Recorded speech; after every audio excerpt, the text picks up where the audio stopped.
You think hiring a senior developer for $120,000 a year is expensive? You have no idea what you're actually going to pay. Today, we're doing a complete breakdown of the true cost of in-house hiring. We're going to walk through recruiting fees, hidden costs that nobody talks about, the turnover cycle that never seems to end, and most importantly, what this is actually costing you in lost time and missed opportunities.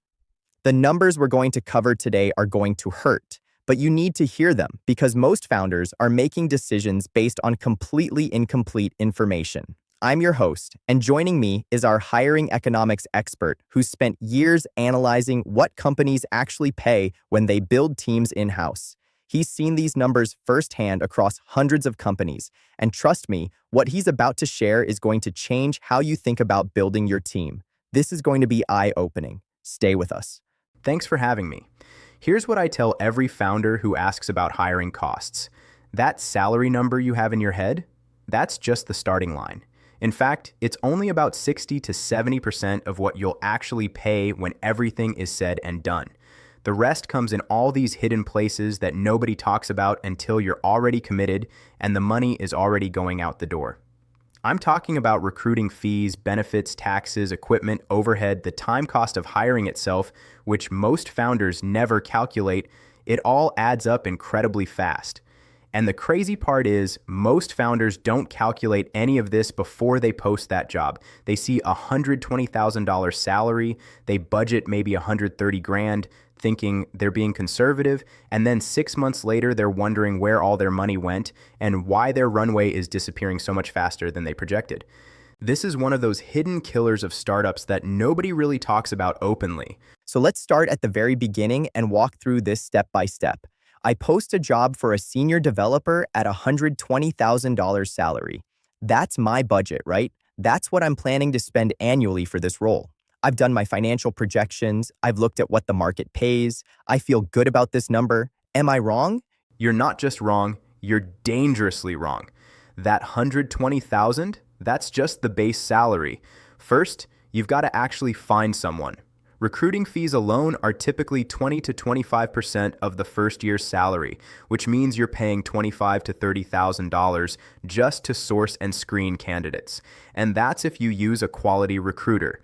If you go with a retained search firm for senior roles, you could be looking at $40,000 to $56,000 just in recruiting fees. But here's what most founders don't consider.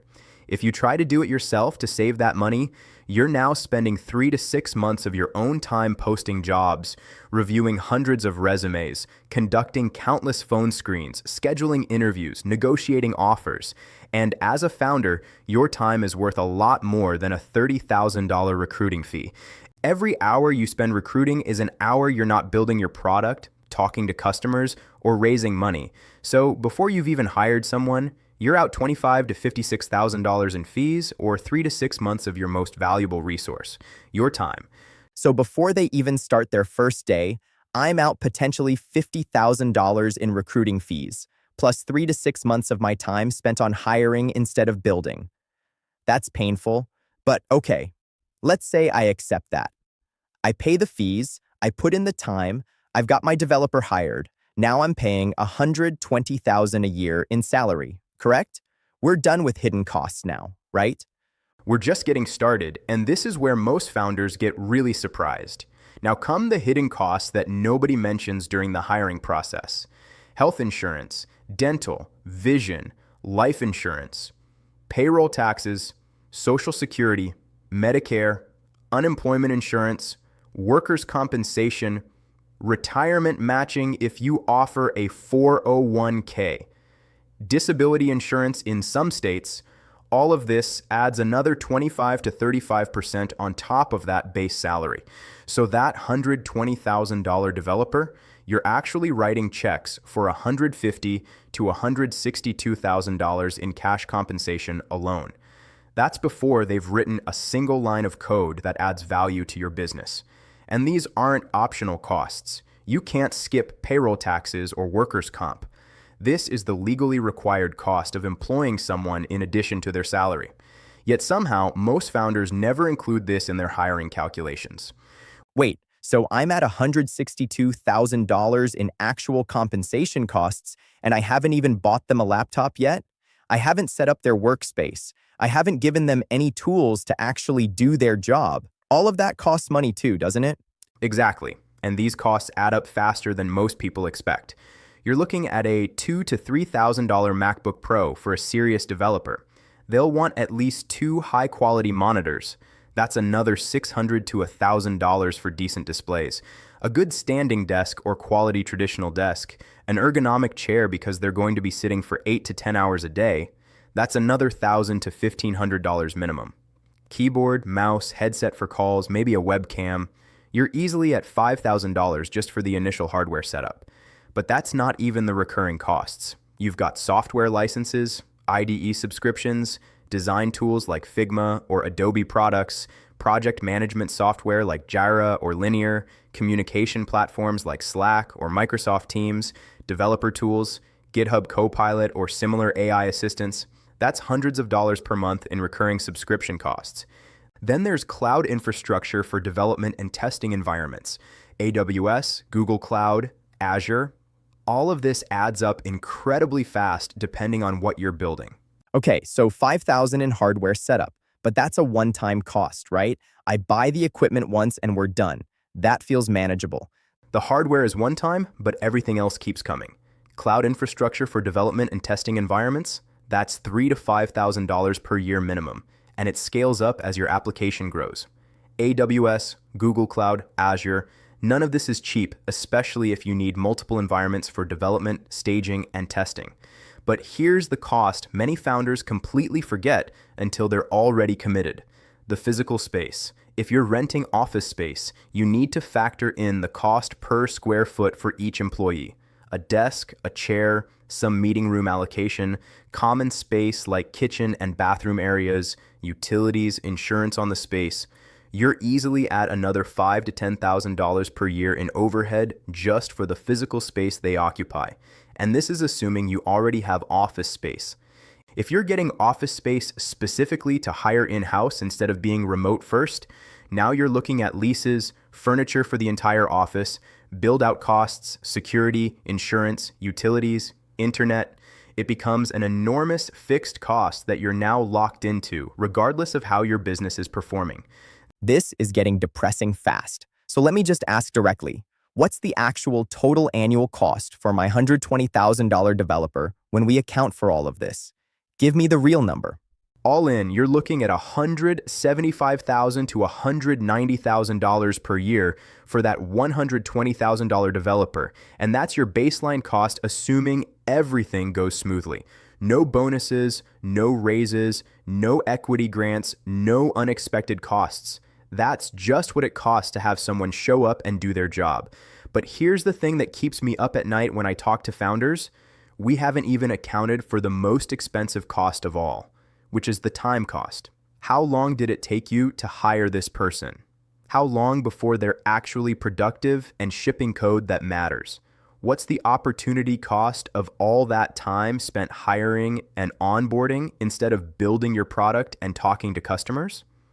Most founders never calculate this, but it's often the most expensive part of the entire equation.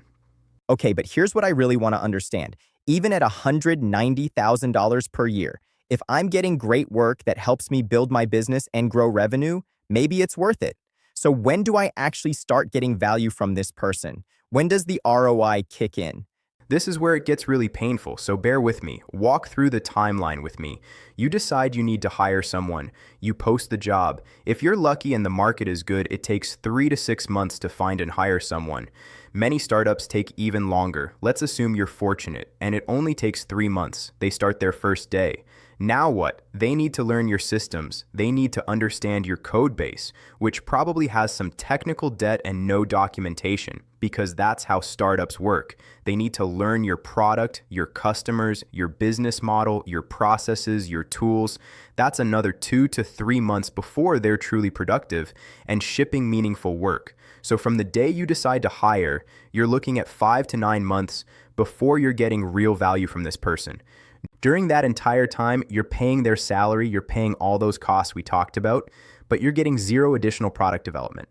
5 to 9 months, during which time my competitors are shipping features, winning customers, and capturing market share. And what? Reviewing resumes and teaching someone my code base? Exactly. And this opportunity cost is massive and permanent. You're not getting that time back. While you were posting jobs and reviewing resumes and conducting interviews, your competitors were building features. While you were onboarding and training and answering questions and reviewing code that wasn't quite there yet, your competitors were shipping those features and winning customers. And here's what really hurts. All that time you spent hiring and onboarding, you were paying for it the entire time. 3 months of recruiting fees or 3 months of your own time. 3 months of salary while they're learning and not yet productive. You're 6 months into this process, and your product hasn't improved one bit. Your competitors shipped 6 months of features while you were stuck in hiring mode. Those features they shipped, they're permanent competitive advantages. You can't get that time back. You can't undo the market share you lost. This is the hidden cost that kills startups. Not just the money you spend, but the progress you don't make. But okay, once they're through onboarding and they're productive, I'm good, right? I've got my developer, they're cranking out code, we're finally making progress. For about 18 months if you're lucky. That's the average tenure for developers in startups and tech companies. Sometimes it's longer at big tech companies like Google or Meta, where people stay for 5 years. But for startups, 18 months is pretty standard. And here's what happens after 18 months on average. They quit. They get a better offer from a bigger company with better benefits and more stability. They burn out from startup pace. They want to try something new or start their own company. They get recruited away. Life happens. They move cities. They have family situations. They want different things. And when they leave, you're back to square one. All that knowledge of your code base, gone. All that context about your product and customers, gone. All that investment you made in getting them productive, gone. You're starting over from zero. They just quit. And then what happens to me as the founder? The cycle starts over. And this is what drives founders crazy. Another recruiting fee. Another 3 to 6 month search while you're understaffed. Another onboarding period where you're training instead of building. Another ramp up where they're not yet productive. More delays, more opportunity cost, more money out the door. So let's do the math on your 18-month productive window. You spent 3 months hiring them, 3 months getting them productive, that's 6 months. They stayed for 18 months total, so you got 12 months of actual productivity. During those 12 months, you were paying $190,000 annually in real costs.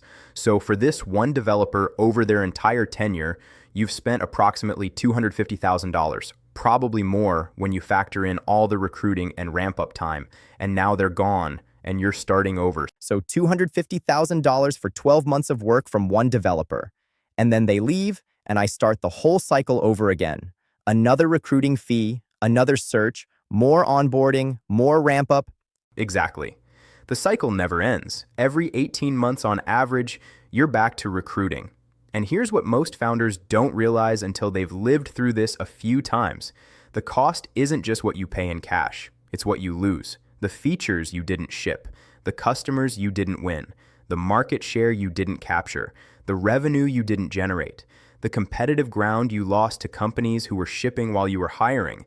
The technical debt that piled up because you were short-staffed during yet another search. The mental bandwidth you spent on recruiting instead of strategy and product. All of this is real cost, even if it doesn't show up on a balance sheet anywhere.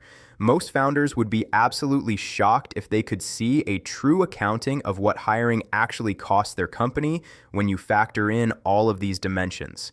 This feels like a terrible arrangement, and I know a lot of founders listening have lived through this exact cycle multiple times. So what's the alternative? Because I still need to build software. I can't just not hire. I need development capacity to build my business.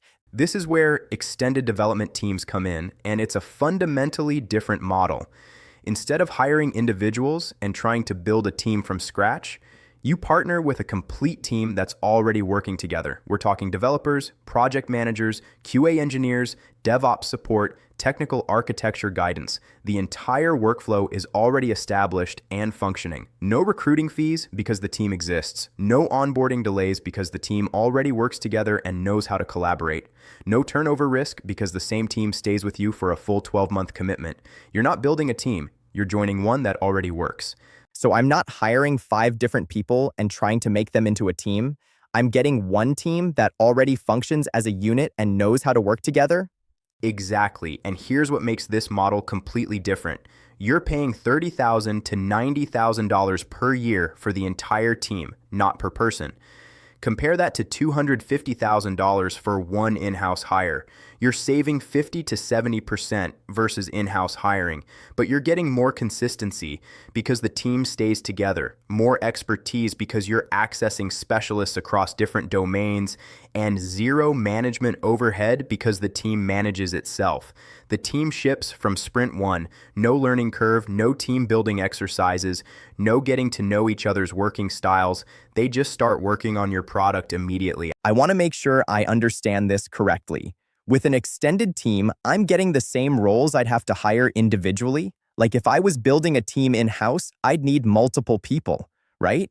You're actually getting more than you typically hire for. To build software properly, you need senior full-stack developers with 15 plus years of experience.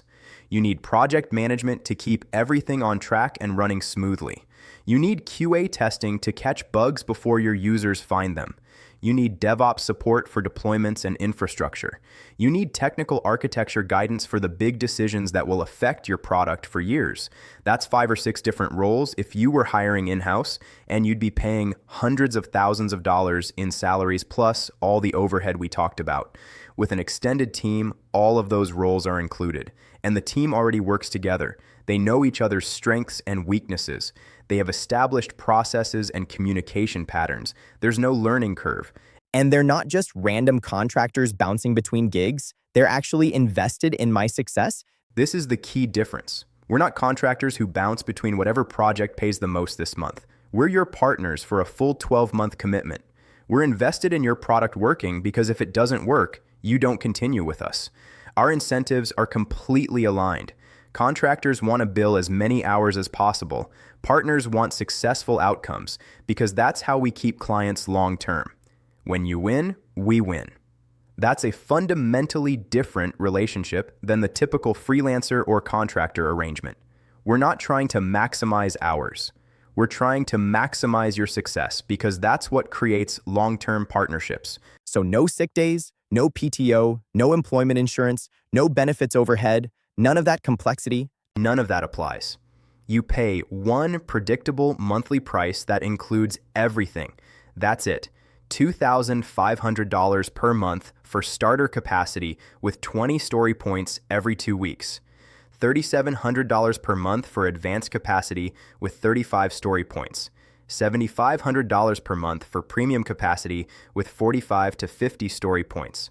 All 3 tiers include the complete team approach, no surprise costs, no additional fees, no overhead to manage, and when you need more capacity, scale up instantly. Need less? Scale down just as fast. No hiring, no firing, no paperwork, no legal issues. Just adjust your capacity to match what your business actually needs right now. I feel like we need to address the quality question directly because I know what some people are thinking. If it's that much cheaper, the quality must be worse, right? You get what you pay for? That's the common misconception, but here's the reality. You're getting senior developers with 15 plus years of experience across hundreds of projects. They've seen more problems and solved more challenges than most in-house developers ever will. This isn't offshore outsourcing where you get junior developers who don't understand your business. This is a team that's been building software for decades across every major technology stack, every problem domain, every type of application. They've worked with startups, with enterprise companies, with everything in between. They're not learning on your dime. They're bringing decades of experience to your specific challenges. The quality isn't worse. It's often better because you're accessing expertise that would cost you $300,000 plus per year if you tried to hire it individually. So let me summarize this for our listeners to make sure everyone has the full picture. In-house hiring, $250,000 plus for one developer, 6 to 9 months to real value, 18-month average tenure, constant restart cycle, all the overhead and complexity of employment. Extended team, $30,000 to $90,000 per year, complete team included with 5 to 6 roles, shipping from sprint 1, zero turnover risk for 12 months, scales up or down instantly. That's exactly the comparison, and when you look at it side by side, it's hard to understand why anyone is still hiring in-house for software development in 2025, especially for startups and SaaS companies where every dollar counts and speed to market matters. You're not just saving money, you're buying speed, consistency, and predictability. You're buying the ability to ship from day one instead of day 180. You're buying the ability to scale up or down instantly based on what your business actually needs, rather than being locked into fixed headcount. You're buying the ability to focus on your product and customers instead of recruiting and HR. Most founders who make the switch wonder why they didn't do it sooner. So there you have it. The $120,000 developer, actually $250,000 plus when you factor in everything. And 18 months later, you're starting over. The recruiting fees, the hidden costs, the turnover cycle, it's a model that doesn't work for startups and SaaS companies in 2025. But there is a better way. Get a complete development team that stays with you for 12 months, ships from day one, and costs 50 to 70% less. No recruiting fees, no turnover risk, no onboarding delays, just predictable, consistent development capacity that scales with your needs. If you're tired of the hiring hamster wheel and you want to see what a complete extended team can do for your product, visit 3innovative.com today and let's talk about what you're actually trying to build. Thanks for watching, and we'll see you in the next episode.